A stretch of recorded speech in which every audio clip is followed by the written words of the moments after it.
Good morning, and welcome to what will likely be the final briefing before the commencement of the Derek Chauvin trial, with jury selection beginning on Monday, March 8th.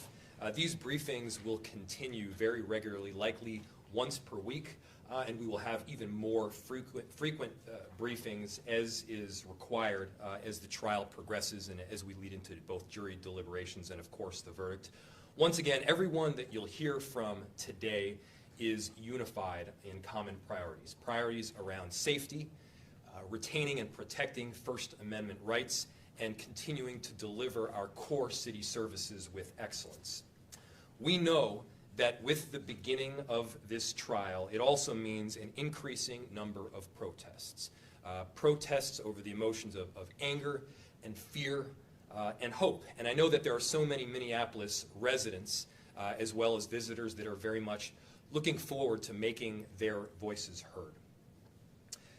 During my time in community over the past several weeks, we were on both the north and the south side on Sunday, met with YouthLink yesterday, and meeting with residents from Cedar Riverside tomorrow. We're hearing several common themes. One of them is concern over this question of additional law enforcement and mutual aid and how those additional law enforcement and mutual aid will be interfacing with peaceful protesters in our city.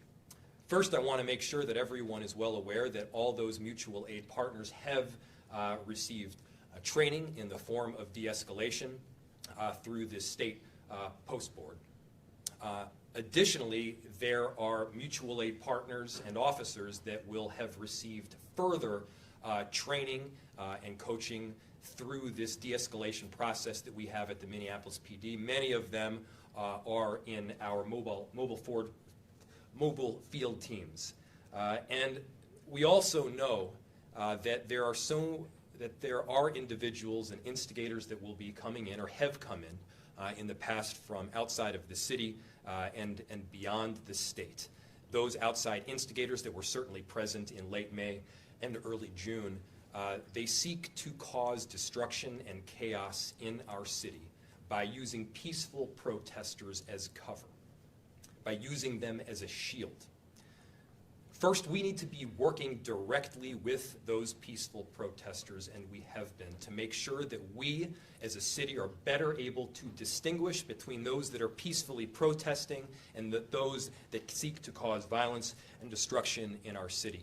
I know that Director Sasha has been in touch with, as I have been, with a number of these different entities and peaceful protesters, different community groups, and we've made sure to formalize agreements ahead of time so that we can have an inflow and outflow of information so that we're able to disseminate intelligence as well as receive it as quickly as possible to make sure that we are able to distinguish between those that are protesting peacefully and those that are not. Much of this work and will be covered by Director Cotton very shortly. We'll also continue with very regular updates in the coming weeks, and for the most up-to-date information, follow the City of Minneapolis as well as social media, sign up for the city's newsletter, and for law enforcement specifics, follow the Operation Safety Net pages. Separate from the trial planning ahead, but certainly relevant to our sustained approach to creating change and accountability within the police department, I'll note that the George Floyd Act just passed the House at the United States Congress just this last night. This act provides for some additional measures, including a federal database to track use of force policies within respective departments throughout the country. I want to thank Congresswoman Omar for her work towards this end. And I also want to close by mentioning a couple of very important pieces that often go missed. First, our city staff have been working tirelessly in preparation for safety and security measures as well as community outreach for the better part of the last 8 months. Beginning in August, preparation began for this trial.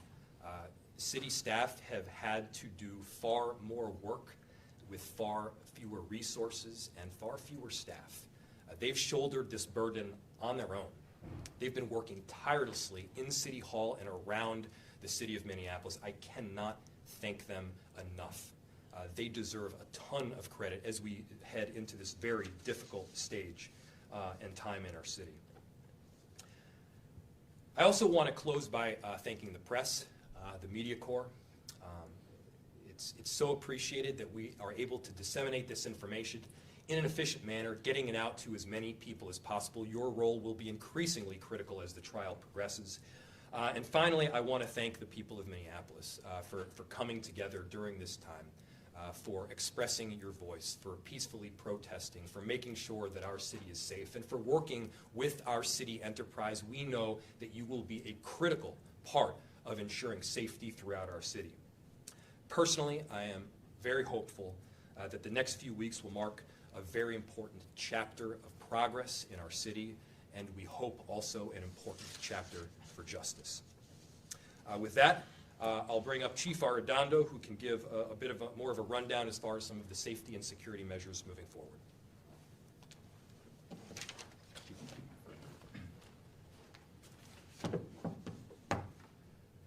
Thank you, Mayor Frey.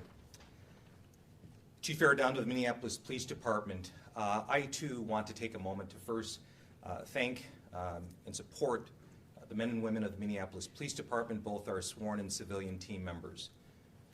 They have been taken on double duty, quite frankly, not only with the preparation of preparing for these upcoming trials, but also just making sure that our city stays safe and protected 24/7 in terms of their normal operations. We still clearly, obviously, have to maintain a city to run, and so I want to say thank you to our men and women of the MPD and their families that are also along with them on this journey. Operation Safety Net, as many of you have heard, has been in the planning stages now for approximately 8 months. And it really is on two main focus points. One is making sure that we ensure the First Amendment rights of all those who come into Minneapolis to participate. Civic participation is going to be very key and important. And so we're ensuring that that happens and happens peacefully.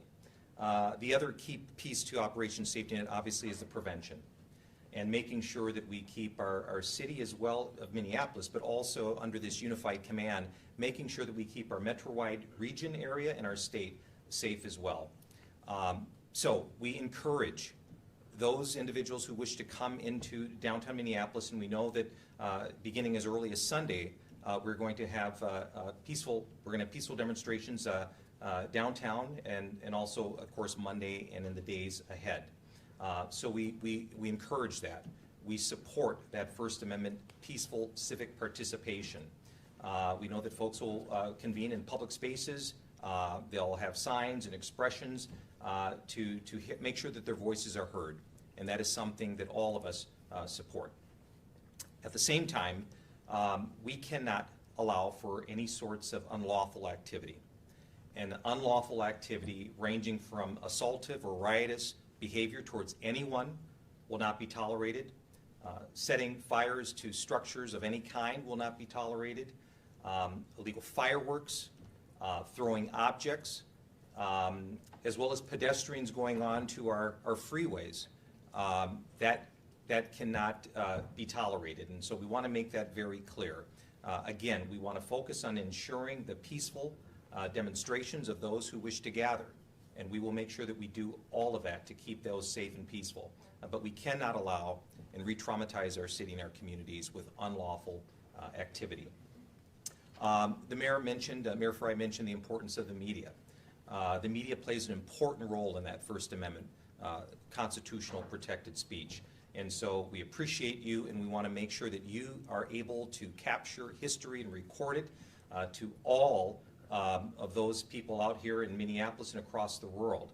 One of the things that we've learned and have been working on from last year's events is making sure that we're communicating on better ways to properly credential media.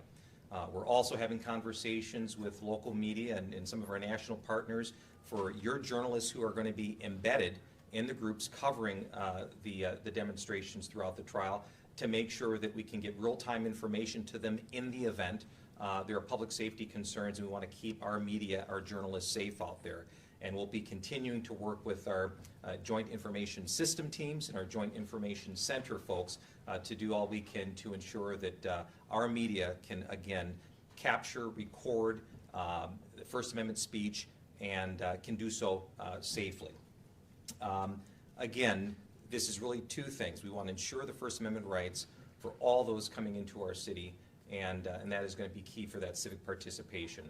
And then the other key piece, of course, is making sure that all of this is done in a way that prevention is the key, keeping our city safe, and all those who come into Minneapolis. So thank you.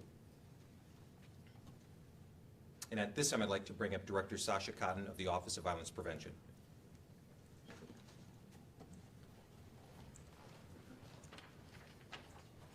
Thank you, Chief and Mayor Fry. I'm Sasha Cotton, the Director of the Minneapolis Office of Violence Prevention. I have the great pleasure of working in our community and working with our communities as we prepare for the trial of Derek Chauvin. We recognize that this trial triggers a lot of trauma and response, bringing people back to the unrest of last summer. And with that in mind, we are working closely with community to develop some strategies, one of which is a current request for application that should come out tomorrow for community patrols and community de-escalation teams to be working on the ground in the diversity of our city. We're very excited about this opportunity because we know that community needs to lead on keeping itself safe. And this is one way that we can help to support our community in keeping itself safe and connected to the city. We know that information will be coming out rapidly about the trial and its evolution, and we want to make sure that community gets that information as quickly as possible. We also know that we need to center the voices of community leaders and community organizations that are on the ground engaging with the diversity of our city. And so this is one way that we can do that. As I mentioned, we anticipate that the request for application for these paid opportunities will be released tomorrow, and that the process will happen very quickly for selection. And so we encourage organizations that are interested in applying for these resources to be on the lookout for that information to come out late tomorrow in our e-supplier system online. And if they have any questions, to feel free to reach out to the Office of Violence Prevention for information. And with that, I will invite Director Rubador to come up to the podium. Thank you.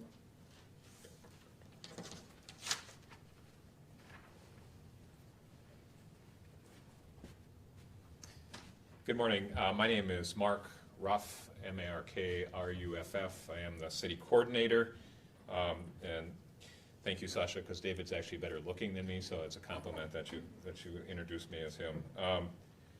The role of city coordinator, I oversee a variety of internal and some of our outward-facing departments, including 311 and 911. I want to echo what the mayor highlighted, which I think about our 911 call takers, our dispatchers, some of the most underappreciated first responders who deal with people in their most difficult moments of life and oftentimes don't know the resolution of what those issues are.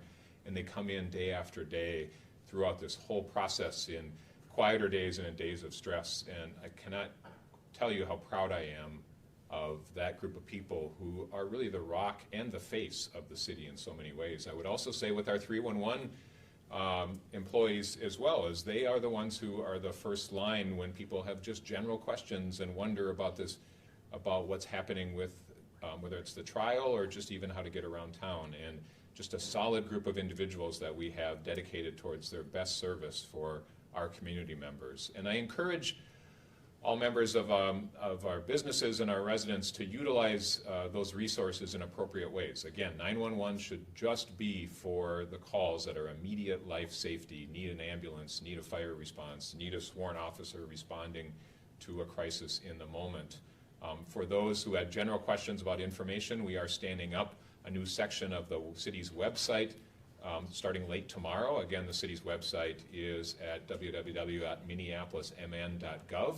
And there will be a very specific section around a question and answer, as well, a Q&A, as well as just general overview of what's happening with the trial. And that is the best up-to-minute resource that we as a city will have.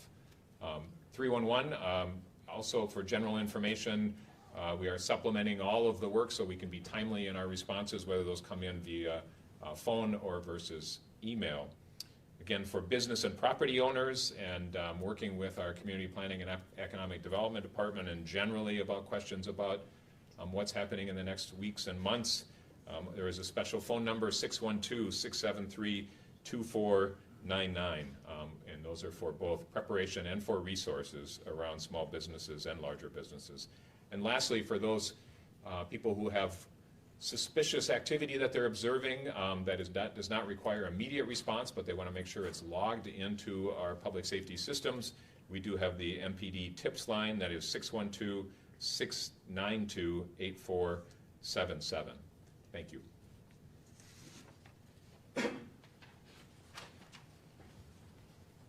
Thank you. And with that, we'll open it up to questions. Mayor, can you have a list of the outside police departments that are going to be assisting as part of the mutual aid agreement? I understand. Is it still 12, including MPD? So the question is, do we have a list of the outside law enforcement partners that are participating as part of the mutual aid program? The answer is yes. And the number that you cited was 12. That number had, at least last time I checked, been increasing. But Chief Arredondo, can you give a more up-to-date take? To the question of how many of those mutual aid partners are currently going to be a part of the Operation Safety Net, so I believe the number is more than 12 at this time. We do have a list, and this could also expand as we get into the coming weeks. But we have local, some of our statewide partners, and also we also have some of our federal partners who are participating as well. And as far as the de-escalation training that they underwent, was that part of their standard training, or was this special training just for this detail? It was both. So some of it was the standard training that Mayor Frey talked about that is required by post-licensure, but also we have those officers from different agencies who will be really assigned really specific specialized functions during the trial, and so they've had actually above and beyond certain types of training. So, And that was recent training? within, the past several months, yes. We're still awaiting word on this third-degree murder charge. If there's a last-minute postponement, how will that affect all these preparations, and would all these barricades and fences remain up? So thank you, Liz. The question was, we're still awaiting the decision as to whether we will be moving forward or the prosecution will be moving forward with a third-degree murder charge right now, and that's a decision going through the judicial system right now. The question is whether that decision will impact our preparation for the trial and whether it will impact, for instance, either the fencing or the law enforcement presence. The answer is it depends. It depends, one, whether that third-degree murder charge is being moved forward with, and second, it depends on what, if any, delay the judge at Hennepin County would propose. Obviously, it would be a dramatically different scenario if it were a matter of 1 week or several months. Chief, if I could just ask you, your department obviously has been at the center of this for now almost a year. You mentioned special training for additional departments. How are you addressing your own officers? How are they responding? What is their attitude? Are they getting special training, special help? And how are you dealing with the situation that has to be extremely difficult? Thank you for the question, which was over the past year, Minneapolis Police Department obviously has been a focal point of this, and what types of training and kind of where our officers are at.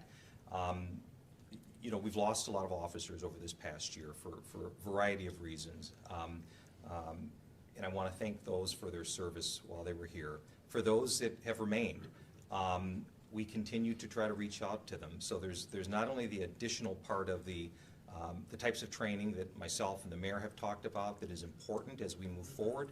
We've made numerous significant policy changes that impact the way that we can effectively do our jobs and also build community trust at the same time. But I also think that one of the things that we need to continue to do and uplift is the importance of wellness, quite frankly, for the people that do this job. We recognize that communities experience trauma. We have not done a good job in recognizing the trauma that our officers, our men and women, can experience. And so we've really leaned in quite a bit this past year in terms of providing an outreach and wellness to our officers. And that has to be ongoing. That has to be from hired to retired. And we really have to pay a great deal of attention to that. I will also say that over this past year, many of our communities throughout the four corners of the city have really stepped up, have talked about, that Mayor Frey has talked about so much, is that this both and that we can focus on transformational, true, genuine transformational change for the Minneapolis Police Department, but at the same time, an appreciation and a value that we need public safety. We are going to need, in our society, men and women who are armed, who are willing to rush into danger when it presents itself. So we're looking at it from that holistic viewpoint, and we'll continue to do more for our men and women. So thank you. But how specifically though, are you handling things? I mean, what is it like for you? What is the most difficult aspect of this for you, and both going forward, maybe even looking ahead? So how have I, as chief, been handling this over this time? You know, I'm very blessed that I have so many courageous men and women that inspire me each and every day to come into work to do the best that I can.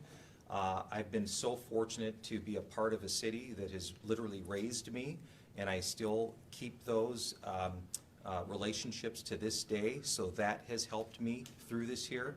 And I would also just think that for those who know me, I'm a hopeful, optimistic person by nature anyway, and so that keeps me guided as well. But thank you for that. We've got one last question. And I'll add just briefly. The chief mentioned briefly the attrition that we've seen over the last 8 or so months within the Minneapolis Police Department. And he also briefly mentioned some of the recruitment efforts that are already underway. This is an opportunity to see that culture shift through. Big part of a culture shift is making sure that we have the right people, the right personnel. It's getting the wrong officers out, it's bringing the right officers in.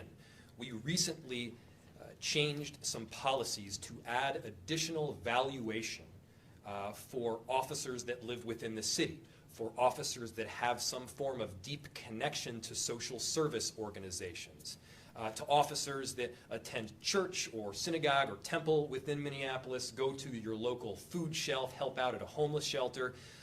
We want officers to have a comprehensive and broad outlook on residents of our city, and we want our Minneapolis Police Department to look like the city of Minneapolis in every way, shape, and form. And so if you are somebody that wants to see that culture shift and deep structural change through, be part of that change and apply. We're taking applications. We're going to have 3 recruiting classes coming in this year. This is an opportunity to see that structural change through. How did January 6th change your security planning for this trial? Well, I'll let the chief speak more in depth to how that specific event changed our outlook, and the event being, of course, the insurrection on January 6th. But I think what happened on January 6th shook our entire nation to the core. It shook me personally. That is something that we cannot allow to have happen. You need these forms of these government structures in place, intact, ready to operate and respond. Local government, and specifically the city of Minneapolis, has always been the government that does not shut down. We have a very difficult and trauma-filled trial that will be proceeding over the next couple of months. We need our city employees to continue to operate. We need our pieces of city infrastructure to be intact and ready to respond. And I think that's been clear throughout. We've got one last question here. I'd love to hear what the chief has to say about the question, too, about how the security plan has possibly changed since January 6th. But also, if you could talk to folks, you mentioned, Mayor, about people being concerned about some of the extra law enforcement coming into town. When will we start to see that? Will they be out on the streets starting this weekend? You could talk about both of those. Sure. I'll let the chief respond in part actually to both of the questions, but part of it is when will we expect to see an additional law enforcement throughout the trial? Assuming that the trial does move forward with jury selection on March 8th, this coming Monday, the presence will not be as robust, certainly, as it will be later in the trial. The schedule as proposed is that jury selection begins March 8th. The trial itself and opening statements don't take place until later March. We anticipate that the trial should last for somewhere in the range of a month, leaving jury deliberation and then the final verdict to happen either in very late April, perhaps early May, and that's an estimate, of course. And so as we get in closer to jury deliberation, that's when you will see a very robust presence, yes, of law enforcement as well as National Guard. Now, that is not the only work that's taking place, and I want to really emphasize this. Throughout, we will be working with community organizations, neighborhood associations, block captains, to have a robust and comprehensive approach to public safety that, yes, includes law enforcement, but is by no means limited to it. This will be a comprehensive approach that we're very much leaning into. Chief? Thank you. Chief, can you talk about how the 6th changed things for your plan? The events from, excuse me, the events from January 6th at our Capitol in D.C., it certainly changed in the sense that I think many law enforcement agencies across the country recognize the importance of communication. And we're very fortunate in the state of Minnesota that we have such a very good, robust, strong partnership in terms of mutual aid. We have been planning, obviously, for many months prior to the events on January 6th. So that was helpful that we had time to plan, but clearly from January 6th, communication is key. While some in our communities may find some of the environmental structures that they see, barricades and barriers and fences, perhaps a little bit daunting, but as we saw the events of January 6th, that is that preventative tool that we have to consider and we have to look at. So while it may seem a bit daunting for those who are looking at it optically, it's absolutely critically important that we do all we can and still continue to learn from some of those events. Unified Command is very important because we are all working together, all of our mutual aid partners are receiving real-time information, and that's important as we get through. I will just say lastly, not only with January 6th, but in events that we've seen not only here locally but throughout the country, having those partnerships with our community stakeholders is key. And we've been communicating with them and we'll have ongoing communication with them. We had that prior to January 6th and we'll have it prior and during and past the trial. Did the decision on the razor wire and the barricades come after January 6th as a result of that, or was this, or at least this level of it, planned prior? That level of the environmental security that we put up, the fencing and razor wire, that was actually pre-planned even before January 6th. Yes. How is that being paid for? Was that included in the budget for this year, or does that require additional funding? Mark?